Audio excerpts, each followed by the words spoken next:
ආයිබෝවන් මං අද ඔයගලන්ට පෙන්නන්නේ පොඩි රෝස් පාන් කොහොමද ගෙදර හදාගන්නේ කියලා. අපි දැන් බලමු රෝස්ට් පාන් ගෙදර හදන්න මොනවද අවශ්‍ය වෙන්නේ කියලා. මෙතන තියෙනවා සාමාන්‍යයෙන් පාවිච්චි කරන පාන් පිටි කිලෝග්‍රෑම් 1ක්. ඒ වගේම අපිට අවශ්‍ය වෙනවා ඊස්ට්. මං අද පාවිච්චි කරන්නේ ඩ්‍රයි ඊස්ට්. තේ හැඳි 7ක් අවශ්‍ය වෙනවා. තමන් කැමති වර්ගයේ සීනි හැඳි 5ක් ඕන වෙනවා තේ හැඳි. ඒ වගේම ලුණු තේ හැඳි 4ක් ඕන වෙනවා. පොල් තෙල් මේස හැඳි 6ක් අවශ්‍ය වෙනවා.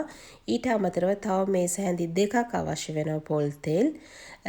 ඔක්කොම වතුර අපිට අවශ්‍ය වෙනවා මිලිලීටර් 480ක්. ඒකෙන් 110ක් මද උණුසුම් වතුර වෙන්න ඕනේ. අනිත් ඒවා සාමාන්‍ය වතුර උනාට කමක් නැහැ. දැන් ඔයගලන්ට පේනවා ඇති අපිට අවශ්‍ය කරන්නේ මෙන්න මේ ද්‍රව්‍ය ටික. අපි බලමු දැන් කොහොමද රෝස් පාන් හදන්නේ කියලා. අපි මුලින්ම දැන් ඊස්ට් ටික හදාගමු. ඩ්‍රයි ඊස්ට් වල සීනි ටික එක්කහු කරන්න. ඊට පස්සේ අපි අයින් කරපු මද උණුසුම් වතුර මිලිලීටර් 110 මේකට එක්කහු කරලා හොඳට මේක දිය කරගන්න ඕනේ. දිය කරලා මේක අපි පැත්තකින් තියාගන්න ඕනේ විනාඩි 10ක් විතර. මෙන්න මේ වගේ හොඳට දිය වෙන්න ඕනේ. දැන් විනාඩි 10කට පස්සේ ඊස්ට් එක මෙන්න මේ වගේ හොඳට පෙන ඇවිල්ලා තියෙන්න ඕනේ. එතකොට ඊස්ට් එක ඇක්ටිව් වෙලා කියලා අපිට පේනවා. පාන් එක අනන්න මම අද මික්සර් එක පාවිච්චි කරන්නේ. ඔයගලන්ට කැමති නම් මේක අතේ උනත් අනා ගන්න පුළුවන්. පාන් පිටි වලට අපි ලුණු ටික එක්කහු කරගමු. ඊට පස්සේ මික්සර් එකෙන් මේක විනාඩි 5ක් විතර පිටි ලුණුයි හොඳට මික්ස් වෙනකන් මික්ස් කරගන්න ඕනේ. මම පාවිච්චි කරන්නේ මික්සර් එකේ මීඩියම් ස්පීඩ් එක මේ වෙලාවේ. දැන් අපිට පුළුවන් මේ වෙලාවෙම දාගන්න අපි කලින් හදාගත්ත අපේ ඊස්ට් මික්ස්චරනේ පොඩ එකක් දාලා මේ විදියට හොඳට මික්ස් කරගන්න. විනාඩි 5ක් විතර මේ තුනම හොඳට මික්ස් වෙන්න ඕනේ. ඊට පස්සේ මම ඔයාලට කිව්වා අපිට අවශ්‍ය වෙනවා පොල් තෙල්. පොල් තෙල් මේස හැඳි 6කුත් මේස හැඳි 2කුත් කියලා. අපිට දැන් පුළුවන් මේ මික්ස්චරනේ මික්ස් වෙගෙන එනකොට අපේ දැන් පොල් තෙල් ටික මේස හැඳි 6 ඉස්සෙල්ලා පාවිච්චි කරන්න. දැන් මේ වෙලාවේ උගලන් හොඳට මේක මික්ස් වෙගෙන එනකොට පොල් තෙල් ටිකත් එක්කහු කරන්න. එක්කහු කරලා ඒකත් හොඳට මික්ස් වෙන්න ඕනේ. පොල් තෙලුයි ඊස්ට්ුයි ලුණුයි පිටි මේකත් විනාඩි 5ක් විතර හොඳට මීඩියම් ස්පීඩ් එකේ මික්ස් කරගන්න. දැන් මේ මික්ස්චරේට අපි වතුර එක්කහු කරගමු. වතුර ඔක්කොම එකපාර දාන්න යන්න එපා. පොඩ වතුර දදා මික්ස් කරගන්න ඕනේ. දැන් ඔයගලන්ට අතට තේරෙනවා ඇති මේ මික්ස්චරේ ටිකක් හයිය ගතියක්. එතකොට අපිට පුළුවන් දැන් හිමීට තව වතුර ටික දදා ස්පීඩ් එක දැන් ටිකක් වැඩි කරගන්න. වැඩි කරලා මේක හොඳට මේ විදියට මික්ස් කරගමු. මික්ස්චරනේ දැන් ඔයගලන්ට පේනවා ඇති හොඳට එක ගුලියක් වගේ වේගෙන එනවා. බෝල් එකෙත් වටේ ගෑවිලා නැහැ. මේ විදියට හොඳට මික්ස් වෙන්න ඕනේ. මේක අපි විනාඩි 15ක් විතර මික්සර් එකේ මික්ස් කරගන්න ඕනේ හොඳට. එතකොට තමයි පාන් වල පදම එන්නේ. මේ තියෙන්නේ අපි අනාගත්ත පාන් ගුලිය. ඔයගලන්ට පේනවා ඇති මේකේ කඩතොළු වගේ. ඒක නිසා මේක හොඳට අතින් මේ විදිහට ඇතුළට නව හොඳට ආපහු අතින් මේක නීට් කරගන්න ඕනේ. මේක හරියට නීට්ුන් නැත්තම් පාන් හදනකොට පාන් එක ලස්සනට එන්නේ නැහැ. ඒකයි අපි මේක අතින් හොඳට අර කඩතොළු ගතිය යන්න මේ විදියට හොඳට අනා ගන්න ඕනේ. ඊට පස්සේ මේක රවුමට බෝලයක් වගේ වෙනකන් අනාගත්තට පස්සේ මේ ඔයගලන්ට පේනවා ඇති මම හොඳට මේක අත තද කරලා ආපහු හොඳට රවුම් වෙන්න බෝල කරගන්නවා. ඊට පස්සේ බෝලයක් වගේ මේ විදියට හදාගෙන මේක අපි ආපහු භාජනෙට දාලා තියන්න ඕනේ විනාඩි 45ක් විතර. මොකද මේ ප්‍රමාණය වගේ ඩබල් වෙන්න ඕනේ මේක. එතකොට තමයි අපිට පාන් වල පදම ඇවිල්ලා කියලා දැනගන්න පුළුවන්. මේ වගේ භාජනයකට දාලා විනාඩි 45ක් මේක පිපෙන්න තියන්න. උඩින් පොලිතින් එකකින් මේ විදියට වහලා විනාඩි 45කට පස්සේ බලමු මේක දැන්. මේ තියෙන්නේ අපි විනාඩි 45ක් පිපෙන්න තිබ්බ පාන් ගුලිය. දැන් ඔයගලන්ට පේනවා ඇති මේක හොඳට පිපිලා තියෙනවා. අර තිබුණා වගේ සයිස් එක ඩබල් වෙලා. අපි දැන් මේකේ ඇතුලේ තියෙන හුලන් ටික මේ වගේ අතින් තද කරලා අයින් කරගන්න ඕනේ. මේ වගේ හොඳට වටේම අතින් තද කරලා ඇතුලේ තියෙන හුලන් ටික අයින් කරගන්න. අනාගත පිටිගුලිය මේ වගේ මේසයක් උඩට දාලා හොඳට ආපහු හුලං ඇතුලේ තියෙනවා යවා ගන්න. ඊට පස්සේ මේ වගේ පොඩි ගුලි කඩා ගන්න ඕනේ.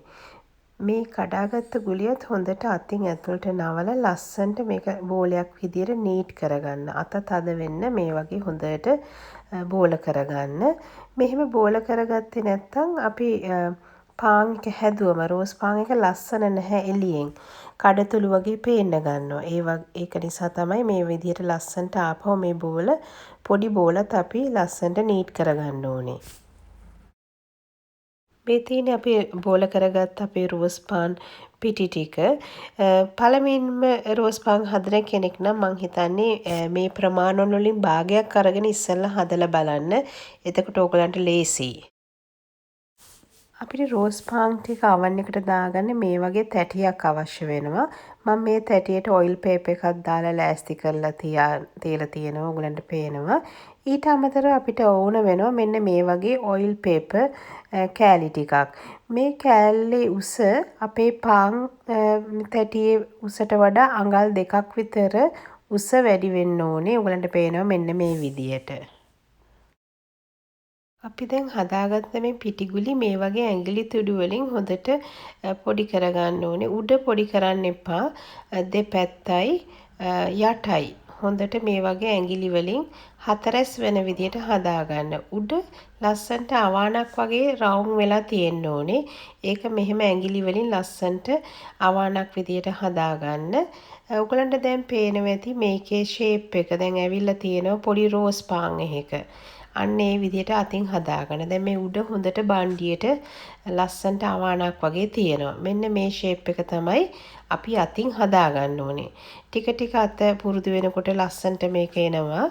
ඊට පස්සේ මම ඕගලන්ට කිව්වා අපිට අවශ්‍ය වෙනවා කියලා තව පොල් තෙල් මේස හැඳි දෙකක්.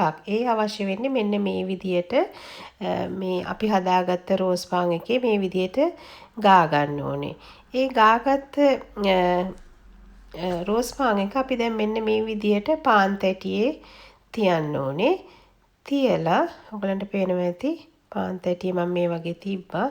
ඒ තියවලා ආපහු අපි පොල් තෙල් මේකට ගහ ගන්න ඕනේ. මෙන්න මේ විදියට. පොල් තෙල් හොඳට ගා ගන්න. එතකොට තමයි රෝස් පාන් එකේ රස අර පොල් තෙල් රස එන්නේ හොඳට. ඊට පස්සේ දැන් අපි ඔයිල් පේපර් එකක් මං කිව්වේ කපා ගන්න ඕනේ කියලා මෙන්න මේ විදියට ඔයිල් පේපර් එකක් තියන්න ඕනේ. ආපහු මම පෙන්නන්නම් කොහොමද රෝස් පාන් එක හදන්නේ කියලා. උඩ පොඩි කරන්නේ නැතුව යටින් හතරැස් කරගෙන උඩ බණ්ඩියට තියාගන්න ඕනේ. මේක එච්චර අමාරු නෑ. බලන්න ලස්සනට බණ්ඩිය වගේ ඇවිල්ලා තියෙනවා. ඕගලන් අත පුරුදු වුණාම මේක ගොඩක් ලේසි. හොඳට අතින් යට ටික විතරක් හතරැස් කරලා උඩ රවුමට තියාගන්න.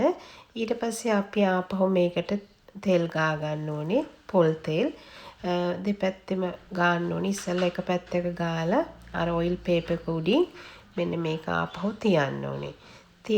මෙන්න මේ විදිහට හොඳට හතරැස් වෙන යට. ඊට පස්සේ ආපහු මේකට පොල් තෙල් ගා ගන්න හොඳට අයින් වලට එහෙම හොඳට පොල් තෙල් වැදෙන්න ඕනේ. ඊට පස්සේ ආපහු ඔයිල් පේපර් එකක් මේ විදිහට දාගන්න. හදාගත්ත රෝස් පාන් වලට දැන් උඩ ටිකට මෙන්න මේ වගේ පොල් තෙල් ආපහු ගහ ගන්න ඕනේ එකින් එකට. රෝස් පාන් වල මේ උඩට පොල් තෙල් ගෑවම තමයි ලස්සනට ඒක කර වෙලා වගේ එන්නේ. රන්වන් පාට වෙලා එනවා. එකින් එකට මේ වගේ රෝස් පාන් එකේ උඩට ආපහු පොල් තෙල් ගා ගන්න. අපි දැන් මේක රෙද්දකින් වහලා විනාඩි 10ක් තියන්න ඕනේ පැත්තකින්. විනාඩි 10කට පස්සේ අපි දැන් බැලුවම ඔයගලන්ට පේනවා මේක ආපහු පාන් පිටි එක පිම්බිලා ට්‍රේ එකේ ගානටම තියෙනවා. අපි දැන් මේක oven එකේ අංශක 180 උෂ්ණත්වයට විනාඩි 40ක් බේක් කරගන්න ඕනේ. මේ තියෙන විනාඩි 40කට පස්සේ අපි oven එකෙන් බාගත්ත රෝස් පාන්. දැන් oven එකෙන් බාගත්ත මේ රෝස් පාන් ටික මේ වගේ oven තැටියකට ආපහු තුනී කරගන්න ඕනේ. මැද තියෙන ඔයිල් පේපර් එක මේ විදිහට අයින් කළා මේක ආපහු වෙන වෙනම වෙන් කරගන්න ඕනේ. දැන් ඔයගලන්ට පේනවා ඇති මේ රෝස් පාන් එක මැද තාම අමුයි.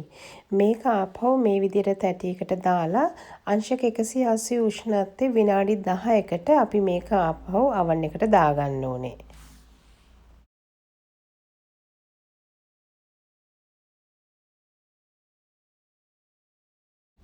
මේ තියෙන්නේ අපි හදාගත්ත රෝස් පාන් ටික. මේ රෝස් පාන් හදන්න oven එකේ යනවා විනාඩි 50ක් අංශක 180 උෂ්ණත්වයට. ඔයාලත් හදලා බලන්න කොහොමද රස කියලා.